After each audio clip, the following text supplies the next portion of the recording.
Madame, Monsieur, bonsoir. Merci de nous rejoindre à la une de l'actualité. Le président de la République, Abdelmadjid Tebboune, a présidé aujourd'hui une séance de travail regroupant le Premier ministre et les membres du gouvernement concernés par l'élaboration du plan national de relance socio-économique. Les détails dans un instant.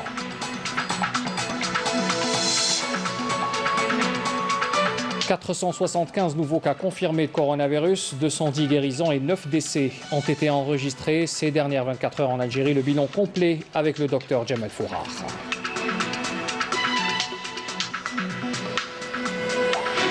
Un confinement partiel sera imposé à compter demain de 13h au lendemain 5h dans 18 communes de la wilaya de Sétif, et ce pour une durée de 15 jours. La situation sanitaire dans cette wilaya s'est dégradée ces derniers jours avec des records de cas de contamination.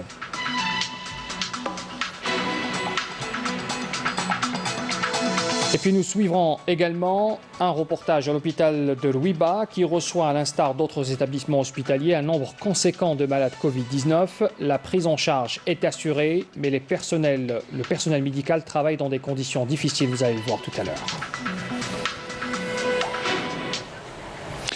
Bienvenue à tous. Le président de la République, Abdelmadjid Tebboune, a donc présidé aujourd'hui une séance de travail regroupant le Premier ministre, les membres du gouvernement concernés par l'élaboration du plan national de relance socio-économique.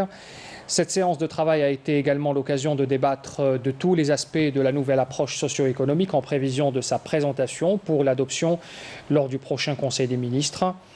Au cours de cette séance de travail, les ministres concernés ont présenté chacun dans son secteur leur plan d'action respectif pour l'élaboration du plan national de relance économique et sociale, conformément au plan d'action du gouvernement. Le président de la République a donné des instructions fermes pour l'application sur le terrain de ce plan, une fois finalisé et adopté en Conseil des ministres. L'objectif final étant de réduire les dépenses et d'augmenter les recettes. D'encourager également les investissements afin de faire face aux conséquences économiques et sociales de la chute des prix des hydrocarbures et de la crise sanitaire liée au Covid-19. Le président de la République a réaffirmé que l'Algérie est un État social et elle le restera. Dans l'activité parlementaire, le président du Conseil de la Nation par intérim, Salah Goudjil, a félicité lors d'une séance le peuple algérien d'abord pour l'anniversaire, le 58e anniversaire du recouvrement de l'indépendance, et qui a coïncidé avec le rapatriement des restes mortuaires des 24 combattants résistants à l'occupation française du 19e siècle. Concernant la clôture de la session parlementaire du Conseil pour l'année 2019-2020, il a été décidé que la clôture se fera le jeudi 9 juillet. De son côté, le président de l'Assemblée populaire nationale, Slimane Chennine, a félicité également lors d'une réunion du Conseil de l'Assemblée populaire nationale le peuple algérien à l'occasion de la fête de l'indépendance, ce qui a coïncidé également donc cette année avec la récupération et le rapatriement des restes mortuaires des 24 résistants algériens contre l'armée coloniale. À son tour, l'APN clôturera sa session parlementaire ordinaire le 9 juillet après consultation avec le Conseil de la Nation et le gouvernement également. La 9e réunion ministérielle du Forum de coopération Chine-État arabe qui s'est tenue hier par visioconférence a reflété la volonté des deux parties d'accroître leur coopération. C'est ce qu'a indiqué le secrétaire général Ahmed Aboulghait dans un communiqué. Il a salué d'abord la coopération contre le Covid-19. Aboulghait a également salué le soutien apporté par la Chine aux questions arabes dans la cause palestinienne, souhaitant qu'elle soutienne encore davantage les droits légitimes des Palestiniens. Le secrétaire général de la Ligue arabe a aussi souligné l'importance de parvenir à une solution politique globale aux crises en Syrie, au Yémen et en Libye également. La réunion ministérielle s'est soldée par un communiqué conjoint portant notamment sur la déclaration de Amman, sur un plan d'action du FCCEA pour la période 2020-2022 et la nécessité de lutter conjointement contre le nouveau coronavirus. Pour parler du coronavirus, justement, un nouveau bilan de la situation sanitaire vient de tomber cet après-midi. Il revient donc sur l'évolution de la situation sanitaire, les détails en chiffres, avec le porte-parole du comité scientifique de suivi de l'évolution de la pandémie, le docteur Jamal Fourar. Aujourd'hui, le mardi 7 juillet 2020, nous allons vous présenter, comme d'habitude, un point de situation concernant l'évolution de la Covid-19 en Algérie depuis le début de la pandémie à ce jour. Pour ce qui est des principaux indicateurs au cours des 24 dernières heures, nous avons enregistré 475 nouveaux cas, 210 patients guéris, 55 patients en soins intensifs et 9 décès. Avec la notification de 475 nouveaux cas au cours des 24 dernières heures, le total cumulé des cas à ce jour est de 16 879 cas, c'est-à-dire une incidence de 38 cas pour 100 000 habitants. 10 wilayas n'ont pas notifié de cas au cours des 24 dernières heures. 16 wilayas ont enregistré entre 1 et 5 cas et 22 wilayas ont enregistré 6 cas et plus. Pour ce qui est des décès, nous avons encore tous les jours enregistré de nouveaux décès, malheureusement. 9 nouveaux décès ont été enregistrés au cours des 24 dernières heures, portant ainsi le total cumulé des cas de décès à 968. 73% des patients décédés sont âgés de 60 ans et plus, et parmi les 9 décès, 5 ont une pathologie chronique associée, soit diabète, soit hypertension, ou les deux à la fois. Pour ce qui est des patients guéris qui ont quitté les établissements hospitaliers, le total de ces patients à ce jour est de 12 094 patients guéris, dont 210 guéris ont quitté les établissements hospitaliers au cours des 24 dernières heures. Pour ce qui est des patients en soins intensifs, nous avons malheureusement encore 55 patients en soins intensifs. Pour ce qui est de la situation épidémiologique actuelle avec l'augmentation quotidienne du nombre de cas et de nouvelles infections, nous appelons toute la population à rester vigilante, à respecter de manière drastique les mesures de prévention globale, essentiellement le port de masque qui peut arrêter la transmission du virus parmi la population. Et n'oublions pas toujours de protéger nos aînés et nos parents, surtout ceux qui ont une maladie chronique.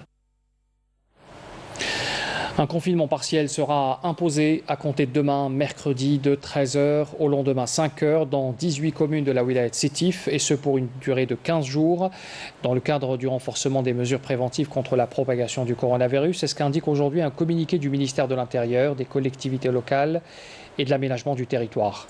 Alors cette mesure décidée conséquemment à l'évolution de la situation sanitaire au niveau de cette wilaya concerne les communes de Sétif. D'abord, Aïn Arnat, commune de Sétif donc, Aïn Arnat, Aïn Abbassa, Ourissia, Aïn Oulman, Qsar al-Abtal, Gellal, Aïn Azal, Aïn Hajar, Bir Hdada, Al-Ulma, Bazar Sakra, El-Gilta, Serga également, Bouga'a, Aïn Rwa, Bni Oussine, Baïda, Bourj, Centre et Aïn Kbira précise la même source. Ce confinement partiel impliquera pour les communes suscitées un arrêt total de l'ensemble des activités commerciales, économiques et sociales, y compris la suspension du transport des voyageurs et la circulation des voitures. La situation sanitaire à Sétif inquiète au plus haut point, d'où la prise de mesures de confinement supplémentaires dans cette wilaya des hauts plateaux. Sétif a enregistré ces derniers jours le nombre le plus important de cas de contamination. Smaïl Beghaidia. La dégradation de la situation sanitaire à Sétif, qui est devenu un foyer de contamination, a poussé les autorités locales à durcir le confinement de 13h à 5h du matin dans 18 communes sur les 60 que compte la wilaya. اللجنة الولائية لولاية سطيف ارتأت أخذ الإجراءات بجدية بعد الواحدة لا حركة في المدينة في كل المدن. نزيد ثاني قرار هام جدا toutes les autorisations اللي تمدوا par les chefs de daïra, par الوالي, par الأمين العام للولاية يعني السابق sont annulés انظروا ما عدا أصحاب المصانع. Un appel au civisme et à la discipline du citoyen a été lancé pour les 2 prochaines semaines afin de casser la machine de la propagation. Je pense qu'il sera donc effectif et il donnera des résultats parce que la différence cette fois-ci c'est que les autorités de la wilaya sont avec nous et considèrent que le confinement doit se faire d'une manière rigoureuse. Les 18 communes sont tenues au strict respect de ce confinement où toute activité commerciale ou autre regroupement sont interdits durant cette période. Le personnel médical de l'établissement hospitalier de Rouiba fait face à la prise en charge des personnes atteintes de Covid-19. Les blouses blanches travaillent sans repos. Ils appellent, ainsi que les malades qui sont aux soins donc dans les services de cet hôpital. Ils appellent la population à respecter les mesures barrières pour faire baisser la pression sur les services hospitaliers. Reportage Yamina Saïdji. Nous sommes au service médecine interne de l'hôpital de Rouiba. Une nette augmentation de cas confirmés de coronavirus a été observée sur le territoire national. Ici, Tous les services sont complets. À l'instar des autres hôpitaux du pays, cet établissement sanitaire n'échappe pas à l'afflux incessant des malades atteints de la Covid-19. Les 3 unités, Dieu sait, chaque jour, elles sont saturées. On est inondé, il y a un afflux très important de patients qui viennent pour hospitalisation pour Covid-19. Chaque jour, il y a des patients, dès qu'on fait sortir des malades, il y a d'autres malades qui attendent leur tour d'hospitalisation. Tous les patients que nous avons rencontrés sont unanimes. Ils exhortent à plus de vigilance. Sincèrement, il faut prendre des précautions. C'est un virus qui lâche personne. Les gens ne sont pas conscients du danger que représente cette maladie. Mon mari, il est à l'ARIA. Il est grave à l'ARIA.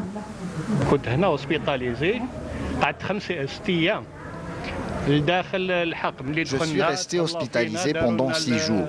La prise en charge est bonne, mais les médecins sont dépassés.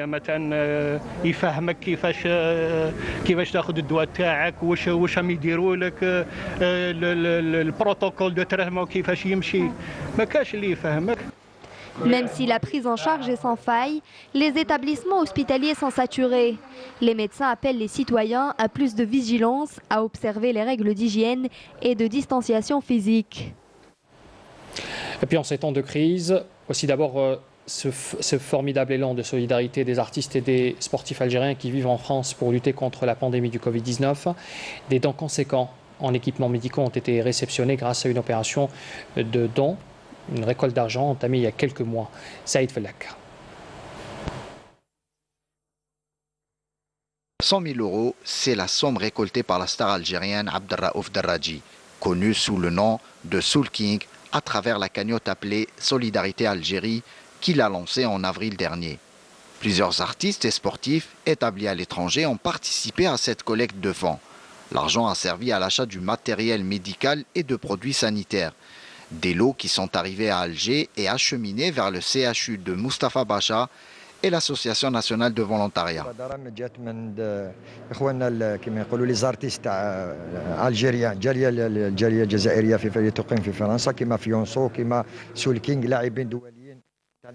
C'est une louable initiative que celle qui a été prise par nos artistes et établis en France, à leur tête Soul King et Fianso, avec la participation aussi de plusieurs joueurs de l'équipe nationale.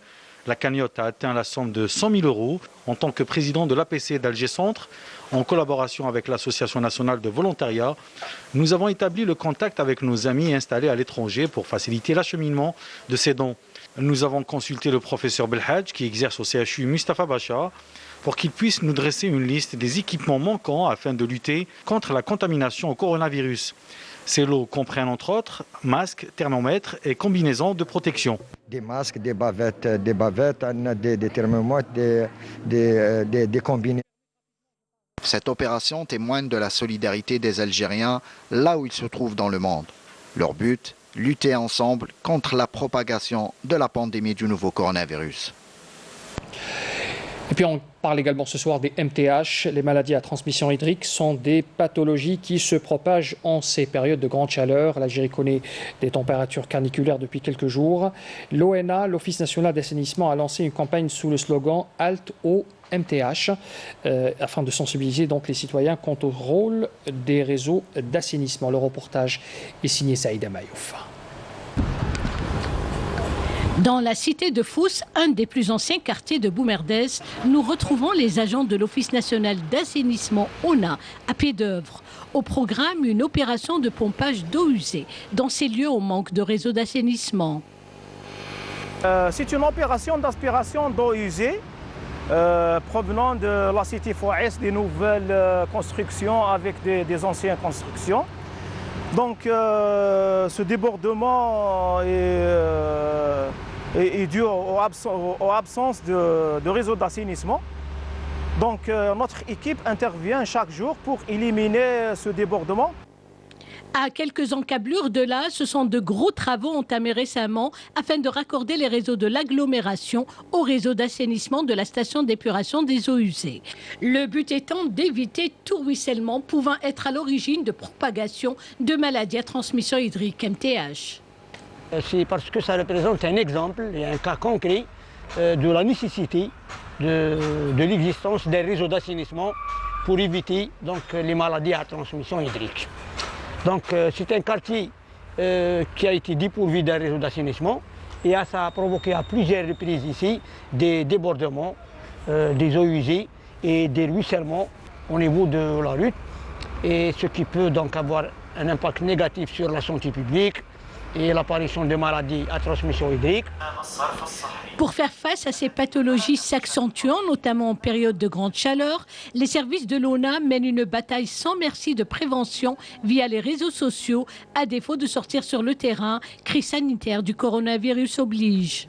L'épidémie de la Covid-19 nous empêche d'utiliser les regroupements, les rassemblements. Donc pour pallier à ce manque, nous avons utilisé d'autres moyens qui sont des digitaux, donc à travers notre page Facebook, où nous comptons plus de 10 000 abonnés et dans lequel nous avons réalisé des spots de sensibilisation pour l'entretien d'une fosse septique, comment elle doit être vidangée, pourquoi il faut la vidanger, quelles sont les normes, qui est concerné. Il y a même le rôle de l'ONA qui est carrément des endroits où il y a les fosses septiques qui connaissent aussi un risque d'MTH qui est vraiment important, là où les fosses qui ne sont pas vidées par les citoyens ou par leurs propriétaires. Alto MTH, la campagne de l'ONA durant cette saison estivale se veut un outil préventif de sensibilisation des citoyens quant au rôle de la gestion des réseaux d'assainissement et des opérations d'entretien et de curage des ouvrages d'eau. Dans le développement local, on parle également de ces habitants de 2 villages à Tizi Ouzou qui bénéficient désormais d'une dizaine de bureaux de poste, l'objectif étant de garantir un service irréprochable. Sarah Derbal. 14 bureaux de poste sont opérationnels depuis peu de temps pour permettre aux habitants des villages de Tamatit et de Iboudreren dans la wilaya de Tizi Ouzou d'avoir un accès facile et rapide aux services postaux. Le bureau de poste ce bureau de poste nous a beaucoup arrangé. Et les proches de nous, nous ne sommes pas obligés de se déplacer jusqu'à Azefoun pour retirer de l'argent. C'est plus près. Nous sommes très satisfaits. Le bureau de poste est proche de chez nous. Ça arrange tous les villageois. La mise en service de ces bureaux de poste a été accueillie favorablement par les villageois. En attendant, des projets similaires sont en cours de réalisation. Nous avons pris cette initiative afin de faciliter la vie aux habitants des zones enclavées. Nous proposons les mêmes services que les bureaux de poste au niveau des grandes villes.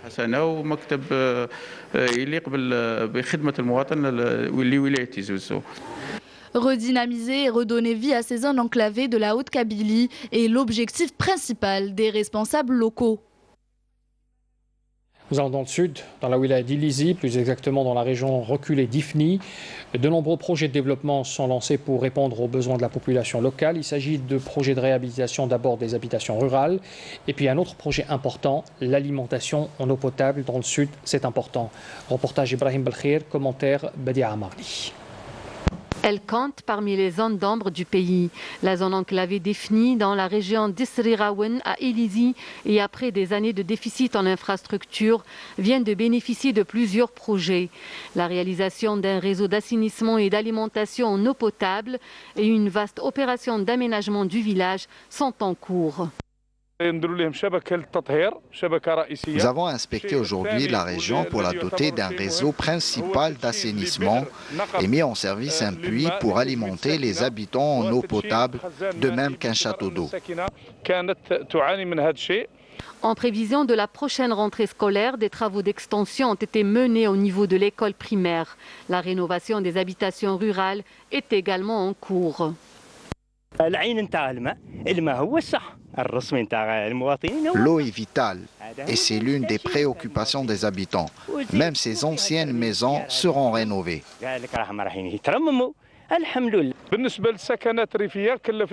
Pour ce qui est des habitations rurales, nous avons chargé une commission pour se déplacer ici. Sa mission, s'enquérir de l'état d'avancement des travaux, car beaucoup ont bénéficié de l'aide de l'État. Les efforts se poursuivent pour développer toutes les régions enclavées de la wilaya d'Ilizi. Un peu plus vers le nord, à Hamrayat, une zone enclavée de la wilaya de Gherdaya vient de bénéficier d'un raccordement au réseau Internet, un réseau sans fil. Algérie Télécom compte garantir d'ailleurs une couverture 4G optimale à l'ensemble des habitants de la wilaya grâce à plusieurs projets en cours de réalisation. Walid Yousfi. Grâce à la connexion Internet récemment établie, Nourdine peut enfin aider son fils dans les cours qu'il prend sur les différentes plateformes. À Al-Hamrayat, une zone enclavée de la wilaya de Gherdaya, plusieurs projets de développement ont été entrepris par Algérie Télécom afin de garantir une couverture 4G optimale à l'ensemble des habitants de la région. Dès qu'ils ont installé la 4G, nous avons commencé à l'utiliser. C'est une très bonne chose qui est en plus tombée à point nommé avec la crise sanitaire. Nous avons programmé l'installation de 5 autres nouvelles stations durant l'année 2020. En ce qui concerne la fibre optique, plusieurs projets ont été programmés durant l'année en cours, à l'exemple du raccordement de la région de Hassiranem à Mnea sur une distance de 60 km. L'avancée des travaux est estimée à 95%. Les habitants de la région de Ouadnechou, une zone enclavée de la wilaya de Gherdaya, ont aussi bénéficié d'une nouvelle agence d'Algérie Post ainsi que de plusieurs autres services. Ce bureau de poste itinérant se déplace afin de faciliter l'opération de retrait d'argent, sachant que près de 20 km séparent Ouadnechou de Gherdaya.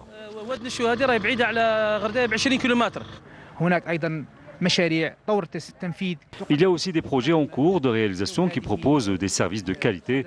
Nous mettons tout en œuvre pour être au plus près des citoyens. Autant de projets de développement local menés dans les zones enclavées de la wilaya de Gherdaya, destinés à améliorer la qualité de vie des habitants de la région. Le procès de l'homme d'affaires Mahidine Tahkout s'est poursuivi aujourd'hui au tribunal de Sidi Mohamed à Alger avec son audition au même titre que d'autres accusés poursuivis dans diverses affaires de corruption. Mahidine Tahkout a nié les chefs d'accusation portés contre lui, dont l'obtention d'indus avantages et marchés publics et le fait qu'il ait bénéficié de crédits bancaires de plus de 27 000 milliards de centimes.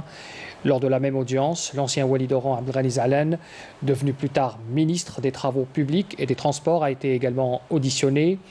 Il a affirmé que l'établissement public de transport urbain d'Oran était contraint à louer les bus de l'entreprise Tahkout en raison de la disette financière dont il pâtissait à l'époque. Le procès de Mahidine Tahkout en détention provisoire, il faut le rappeler, depuis juin 2019, avec des membres de sa famille, se poursuivra demain, mercredi, pour auditionner d'autres accusés dans cette même affaire. Rappelons également que hier, le juge d'instruction près le tribunal de Sidi Mohamed avait aussi auditionné les deux anciens premiers ministres, Ahmed Yahya et Abdelmalek Sellal, les anciens ministres de l'Industrie et des Transports, Youssouf Yousfi et Ammar Roul, ainsi que des cadres du ministère de l'Industrie et le responsable du port de Skikda impliqués dans cette même affaire. Signature aujourd'hui d'un accord entre l'entreprise publique de télévision et l'école supérieure de journalisme. L'accord a été paraphé par le directeur général de l'EPTV, Ahmed Ben Sabban, et le directeur de l'école supérieure de journalisme, Abdeslam Benzaoui. L'accord prévoit d'impliquer les étudiants de l'école dans le travail audiovisuel au niveau de l'EPTV, en plus du travail de coopération pendant les événements scientifiques, et cela en parallèle avec le lancement de la chaîne El Ma'arifa. Écoutez à ce propos les déclarations du directeur de l'école supérieure de journalisme et du responsable du pôle audiovisuel de cette même école.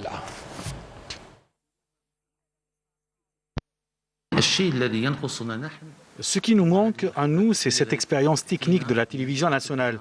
Cette convention qui entre en vigueur cette année constitue la passerelle entre l'université et son entourage immédiat, qui sont les médias. Cette convention nous permettra 3 choses très importantes. Premièrement, elle participera à la formation des étudiants. Deuxièmement, elle permettra à l'étudiant de passer de la formation pédagogique, qui est très importante mais insuffisante, à la formation pratique sur le terrain.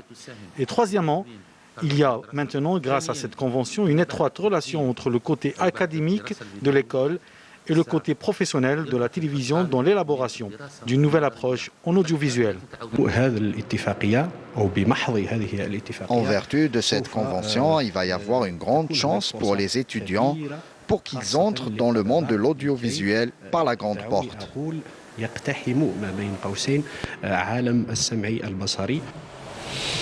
Un communiqué du ministère de la Défense nationale vous apprend ce soir que 3 éléments de soutien au groupe terroriste ont été appréhendés hier à Oran par un détachement de l'ANP. Des gardes-frontières ont saisi également lors d'une patrouille de recherche et de reconnaissance menée près de la bande frontalière de Tlemcen. Ils ont saisi 25 kg de kif traités, tandis que des éléments de la gendarmerie nationale ont intercepté suite à des opérations distinctes menées à Annab, Abjaya et Jijel 6 individus en possession de 11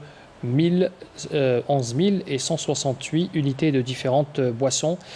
Par ailleurs, un détachement de l'ANP a saisi en coordination avec les services des douanes à Ouargla 11 520 unités de produits pyrotechniques, alors que 19 immigrants clandestins de différentes nationalités ont été arrêtés à Tlemcen.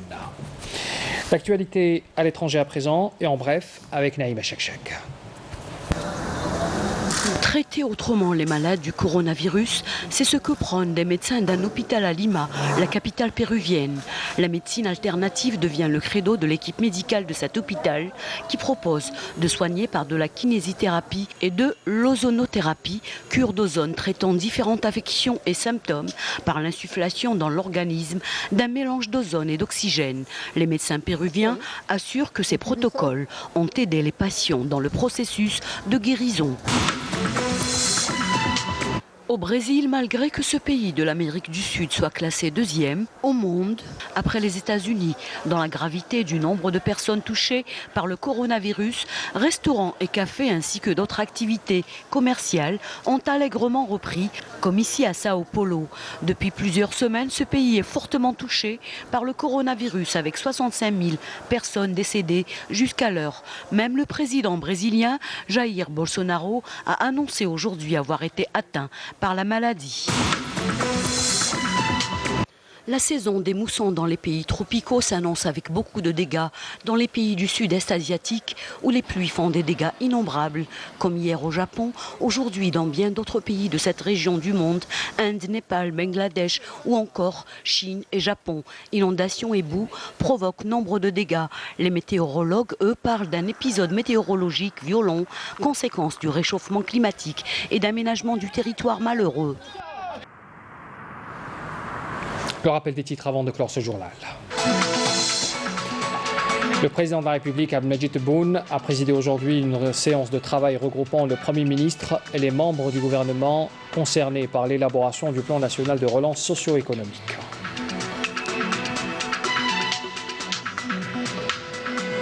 « 475 nouveaux cas confirmés de coronavirus, 210 guérisons et 9 décès ont été enregistrés ces dernières 24 heures en Algérie.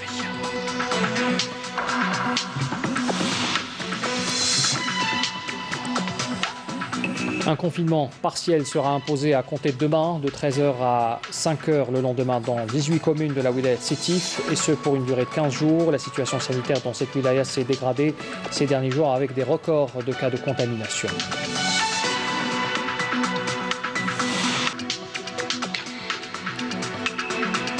Puis nous avons suivi également un reportage à l'hôpital de Rouiba qui reçoit, à l'instar d'autres établissements hospitaliers, un nombre conséquent de malades Covid-19.